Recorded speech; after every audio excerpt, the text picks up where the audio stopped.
যে যেখানে আছো তোমরা প্যাথোলজি স্টুডেন্ট, বিশেষ করে ফোর্থ ইয়ার স্টুডেন্ট যারা প্যাথোলজি পড়ো, অথবা যারা ডাক্তার হয়ে গেছো আরও প্যাথোলজি জানতে চাও পোস্ট গ্রাজুয়েট পড়ার জন্য, তাদের সবাইকে শুভেচ্ছা আমার এই ডিজিটাল ভার্চুয়াল ক্লাসে। তা আমাকে তোমরা সবাই চেনো, আমার পরিচয়, আমি ডাক্তার সাদিকুল ইসলাম তালুকদার। আমি প্যাথোলজি বিভাগে দীর্ঘদিন শিক্ষকতা করেছি। আমি 1992 সন থেকে প্যাথোলজি বিভাগে শিক্ষকতা করি। ময়মনসিংহ, দিনাজপুর এবং কিশোরগঞ্জে আমি দীর্ঘদিন ছিলাম এবং গত 13/4/2020 তারিখে আমি পিআরএলে গেলাম। তো আমি তোমাদের শুরু করেছি প্যাথোলজি লেকচার ক্লাস। গত ক্লাসে আমি সেলুলার অ্যাডাপ্টেশনের পার্ট 1 পড়িয়েছি। হাইপার প্লাসিয়া পর্যন্ত, হাইপার সেলুলার অ্যাট্রোফি এবং হাইপারট্রফি এই দুইটা হয়েছে। আজকে শুরু করব আমি হাইপার প্লাসিয়া থেকে। তা আমার এই ক্লাস তোমাদের নোট করার প্রয়োজন নেই, আমি ইনবক্সে এর হ্যান্ডআউট ডাউনলোড করার জন্য লিঙ্ক দিব, এখান থেকে তোমরা ডাউনলোড করে নেবে। তো তোমরা সবাই কাছে এসে বসো। সাব্বির এদিকে বসো, আসো সাব্বির, আসো এদিকে। দেখো, হাইপার প্লাসিয়া, এখন আমরা জানি সেলুলার অ্যাডাপ্টেশন আছে অ্যাট্রোফি, হাইপারট্রফি, হাইপার প্লাসিয়া, মেটাপ্লাসিয়া। তো এই যে এখন শুরু হবে hyper প্লাসিয়া। Hyperplasia is one type of cellular adaptation in which there is an increase in number of cells in an organ or tissue which may cause increased volume. তো সেলের number যদি কোনো কারণে বেড়ে যায় সেটাই হলো হাইপারপ্লাসিয়া। তো সেলের নাম্বার যদি বেড়ে যায় তাহলে অর্গানটা বড় হয়ে যাবে। The hyperplasia takes place if the cellular population is capable of synthesizing DNA. যেখানে হাইপারপ্লাসিয়া হবে সেই সমস্ত সেলে ডিএনএ সিনথেসিস বেশি হবে, এবং ডিএনএ যদি সিনথেসিস বেশি হয় তাহলে সেল ডিভিশন বেশি হবে। সেল ডিভিশন বেশি হলে হাইপারপ্লাসিয়া হলো, মানে নাম্বার অফ সেল বেড়ে গেল। এবং এটা কোথায় কোন কোন সেলে হয়? এটা হবে লেভাইল সেল এবং স্টেবল সেলে এই হাইপারপ্লাসিয়া হবে। হাইপারপ্লাসিয়া টাইপ হলো ফিজিওলজিক হাইপারপ্লাসিয়া এবং প্যাথোলজিক হাইপারপ্লাসিয়া।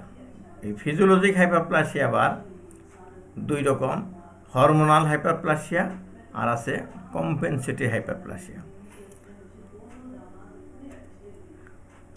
তো হরমোনাল ফিজিওলজিক হাইপারপ্লাসিয়া কি? সেটা হলো it occurs due to hormonal stimulation in response to physiologic demand. Physiologic ডিমান্ডে হরমোনাল স্টিমুলেশনটা হয়, যেমন proliferation of glandular epithelium of the female breast at puberty and during pregnancy and hyperplasia of pregnant uterus. পিউবার্টির সময় ব্রেস্টের hyperplasia হয়, breast epithelial cell, কারণ তখন enlargement of the ব্রেস্টের প্রয়োজন, এটা একটা ফিজিওলজিক ডিমান্ড। আরেকটা আছে প্রেগনেন্সির সময় ব্রেস্ট এনলার্জ হইতে হবে, কারণ আফটার ডেলিভারি ল্যাকটেশনের প্রয়োজন হবে, কাজেই ডিউরিং প্রেগনেন্সি মেমারি সেলগুলো হাইপারপ্লাসিয়া হয়।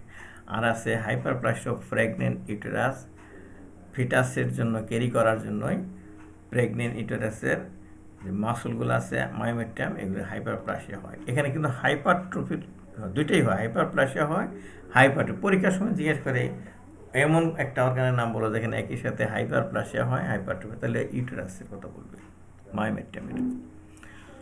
কম্পেনসেটরি ফিজিওলজিক হাইপারপ্লাসিয়া হলো it occurs when a part of an organ remove, একটা অর্গানের একটা পার্ট যদি রিমুভ করা হয়, যেটুকু রিমুভ করা হলো ওইটুকু আবার ওই ফিল আপ হওয়ার জন্য হাইপারপ্লাসিয়া হবে। কম্পেনসেটরি, যে একটু জিনিস নষ্ট হয়েছে সেটা মানে পুরা হইলো, এটাই compensation. Hyperplasia that occurs when A portion of liver is remove, liver যারা ট্রান্সপ্লান্ট করে, একজন ডোনার থাকে, একজন রিসিপিয়েন্ট থাকে।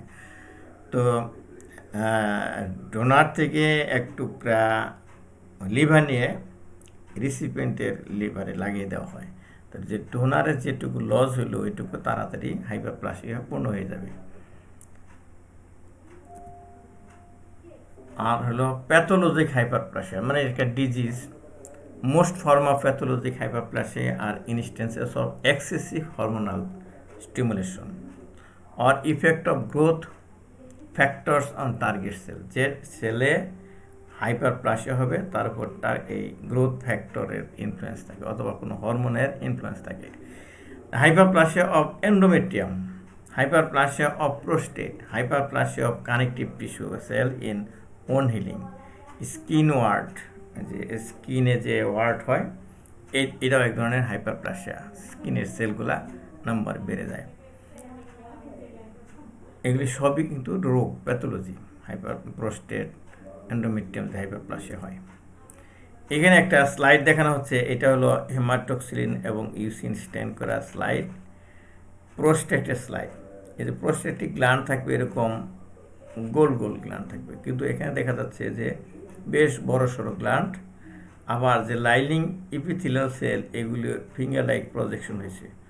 তোমরা অনেকে যারা বাসের টিকিট কাটতে গেছো, তো দেখবা যে একজন দুইজন করে টিকিট করার জন্য লাইন ধরছে। প্রথম যদি 10-12 জন হয় তাহলে একটা লাইন হয়, আর যদি আরও বেশি হয় যেখানে সংকুলন হয় না, তখন এইরকম দেখো এই সেলগুলো যেমন এইরকম ঘুরে ঘুরে আসছে। তোমরা বাসের টিকিট কাটার সময় কিন্তু এরকমভাবে ঘুরে ঘুরে ঘুরে ঘুরে ঘুরে ঘুরে লাইন করো।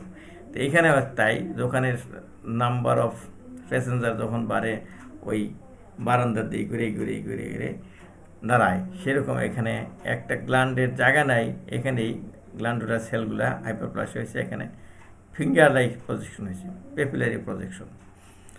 আর এখানে মাসুল, ফাইবার মাসকুলার টিস্যু, এটা হাইপারপ্লাসিয়া হয়েছে। হাইপারপ্লাসিয়া কিন্তু কোনো টিউমার না, এটা হলো সেলুলার অ্যাডাপ্টেশন। এখানে অ্যান্ডোমেট্রিয়াম গ্ল্যান্ড দেখানো হচ্ছে। অ্যান্ডোমেট্রিয়াম গ্ল্যান্ড নর্মালি এত থাকে না, এটা নাম্বার অফ গ্ল্যান্ড বেড়ে গেছে না, নাম্বার অফ সেল বেড়ে গেছে, তাই এটা এন্ডোমেট্রিয়াল হাইপারপ্লাসিয়া, এটা একটা ডিজিজ। এরপরে আসতেছে metaplasia. Metaplasia is one type of adaptive response in which one adult cell type is replaced by another cell type. একটা অ্যাডাল্ট সেল যেটা ম্যাচিউর সেল, সেটা রিপ্লেস হয়ে একরকম সেটা আরেক রকম হয়ে যায়। যেমন স্কোমাস থেকে কোলামনার হয়ে গেলো, কোলামনার থেকে স্কোমাস হলো, এটা হলো মেটাপ্লাসিয়া। আমি আঙুলতে দেখেছি এইরকম, মানে পরিবর্তন হয়ে গেল।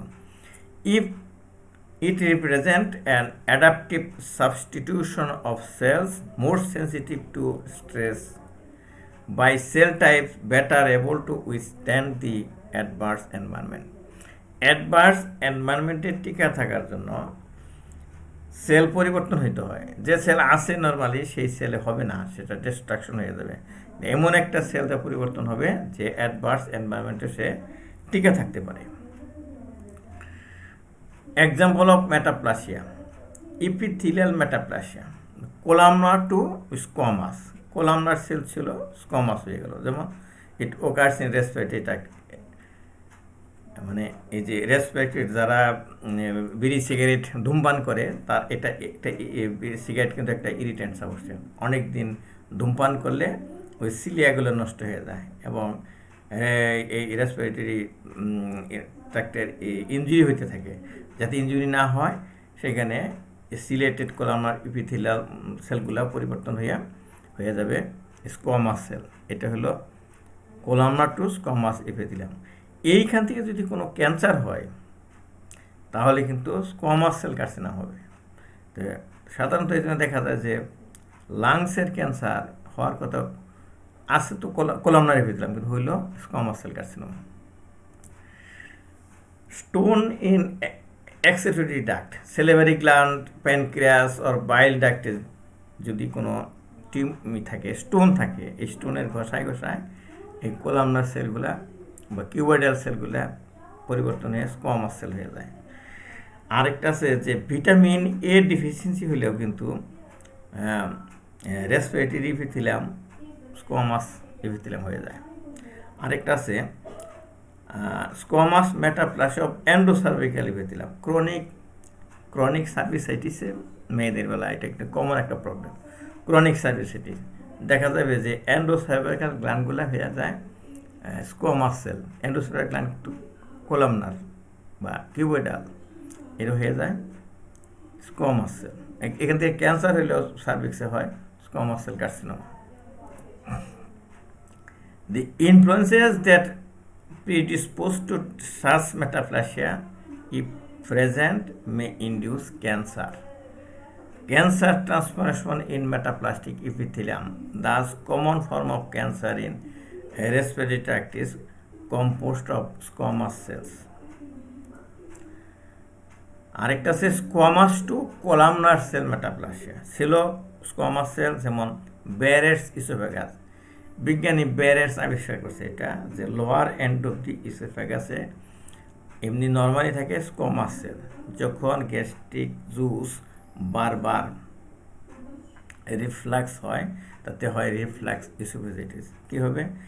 গ্যাস্ট্রিক অ্যাসিডে স্কোয়ামাস লাইনিং ডিস্ট্রাকশন করে দেয়, কিন্তু স্টোমাকে কিন্তু ডিস্ট্রাকশন করতে হয় না, আছে ওখানে এই স্টোমাকের মিউকাস সিক্রেটিং সেল। তো সেই জন্য যে লোয়ার এন্ড অফ দি ইসোফেগাসে বারবার যদি অ্যাসিড আসে তাহলে এখানেও যাতে আর ক্ষতি না হয় স্কোয়ামাস সেলটা পরিবর্তন হয়ে যায় কোলামনার সেল। এবং এই কোলামনার সেল হলো গ্ল্যান্ডুলার সেল। এখান থেকে যদি কোনো ক্যান্সার হয় তাহলে কিন্তু হবে গ্ল্যান্ডুলার কার্সিনোমা, অথবা এটাকে এক কথায় বলা হয় অ্যাডেনোকার্সিনোমা। এইখানে বেয়ারেটস ইসোফেগাসের একটা স্লাইড দেখানো হয়েছে হেমাটোক্সিলিন এবং ইউসিনস্টিন করে। এটি হলো লোয়ার এন্ড অফ দি ইসোফেগাসের নর্মাল স্কোয়ামাস সেল লাইনিং। এখানেও থাকার কথা ছিল তাই, কিন্তু দেখা যাচ্ছে যে এটা পরিবর্তন হয়ে গেছে কোলামনার সেলে।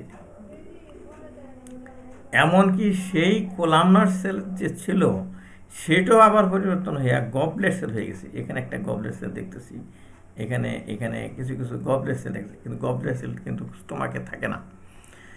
তো এটা হলো ইন্টেস্টিনাল সেল। তো এখানেও আরেকবার মেটাপ্লাসিয়া হয়েছে, এই গ্যাস্ট্রিক টাইপ সেল হয়ে গেছে intestinal type cell. mesenchymal metaplasia. Fibrous connective tissue cells may become transformed to osteoblast or chondroblast. Fibroblast পরিবর্তন হয়ে যায় osteoblast অথবা chondroblast। তাহলে কার্টিলেজ অথবা এই বোন অথবা কার্টিলেজ ফর্ম করে একটা fibrous টিস্যুতে। This occurs particularly in foci of injury, but occasionally with no cause. Pathogenesis of metaplasia. Metaplasia কিভাবে হয়? Metaplasia is thought to arise from genetic reprogramming of stem cells. প্রত্যেকটা sell অর্গানেই সেলের genetically তারা programme করা থাকে। তো এই যখন মেটাপ্লাসিয়া হয় তখন ওই যে ওখানে যে স্টেম সেল থাকে, ডরমেন্ট স্টেম সেল, সেগুলো আবার রিপ্রোগ্রামিং হইয়া এটা কি হইতে থাকে, এটা প্রডিউস করার কথা কেরাটিন, কিন্তু তা না করে করবে মিউকাস, অর্থাৎ প্রডিউস করার কথা মিউকাস, প্রডিউস করে কেরাটিন। এরকমভাবে রিপ্রোগ্রামিং হয়। Chemical, vitamin or growth factor most likely play a role in such metaplasia. তো এই মেটাপ্লাসিয়া কী কারণ হবে? কেমিক্যাল সাবস্টেন্সের জন্য হইতে পারে, ভিটামিন হইতে পারে, গ্রোথ ফ্যাক্টর হইতে পারে। এরাই করে কি ওই যে জেনেটিক রিপ্রোগ্রামিং এগুলো করে। তো আজকে এই শেষ হয়ে গেল আমাদের সেলুলার অ্যাডাপ্টেশন। এটা ছিল পার্ট 2। পার্ট 1 আগেই শেষ করেছিলাম। তোমরা যারা ওইটা শেষ না ধরতে পারছো তোমরা পার্ট 1 করে দেখে নিও। তো আমার এই আজকে আমরা কি শিখলাম আজকে সেলুলার অ্যাডাপ্টেশনের শেষের পার্টে হাইপারপ্লাসিয়া ছিল আর মেটাপ্লাসিয়া। তার আগে পড়ছিলাম আমরা অ্যাট্রোপি এবং হাইপারট্রোফি। তো আমরা এই ক্লাস কন্টেন্ট আসলে তৈরি করা হয়েছে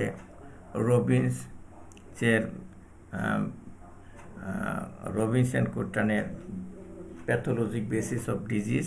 এটা একটা পাঠ্য বই, তোমরা এই বইটা ফলো করবে এবং আমার এই ক্লাস কন্টেন্ট দেখতে পাবে। ওই বই আছে এইরকম, আমি একটু সংক্ষেপ করে নিয়েছি আর কি, ডিটেলস তোমরা পড়ে নেবে।